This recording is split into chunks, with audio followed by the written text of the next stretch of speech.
যেতিয়া দ্বিতীয় ছোৱালীজনী জন্ম হৈছিলে তেতিয়া মোৰ এনেকুৱা অৱস্থা হৈছিলে যে মই নিজে খোজকাঢ়ি যাব নোৱাৰো, নিজৰ কাম নিজে কৰিব নোৱাৰো। মোক দুজন মানুহ ধৰি উঠাব লাগে, দুজন মানুহ ধৰি ইফাল সিফাল লৈ যাব লাগে। মানে কি কৰা নাছিলে, ঝাৰা ফুকাৰ পৰা আৰম্ভ কৰি মানে পূজা বলি বিধান এইবিলাক সকলো কৰিছিলে, কিন্তু তাৰ পৰা মোৰ একো মানে পৰিত্ৰাণ পোৱা নাছিলো। দিছিলে অলপ সময়, মানে সেইটো যদি কিবা বলি দিয়া হৈছে তাৰ পৰা মানে একদিন মানৰ কাৰণে অলপ মানে ভাল হৈ যায় আৰু দেহাটো, আকৌ একে হয়। মানে মই একমাহ মান একো বস্তু খাবই পৰা নাছিলো, পানী এটুপিও নাযায়। কিন্তু ডক্তৰে যিবিলাক ঔষধ দিছিলে, মানে একদিনততো মোক হয়তো 15-14টা এনেকুৱা টেবলেট খাব দিছিলে। এইবোৰ খাই খাই মই একো মানে বস্তু খাব নোৱাৰা হৈছিলো, মানে পানীটোও মোক খাব দিয়া নাছিলে ডক্তৰে। মানে এইটো এনেকুৱা অৱস্থা হৈছে মোৰ, মানে লিভাৰৰ প্ৰব্লেম হৈ গৈছে পিছত।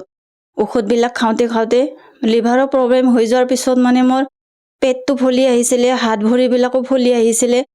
আৰু এইবিলাক কৰোঁতে কৰোঁতে মানে আমি আৰ্থিকভাৱে বহুত দুৰ্বল হৈ গৈছিলোঁ।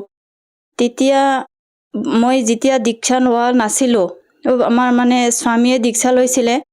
তাৰপিছত মানে মোক মানে ক'লে বোলে দীক্ষা লৈ লোৱা, তাৰপিছত তোমাৰো এই বেমাৰটো ভাল হৈ যাব।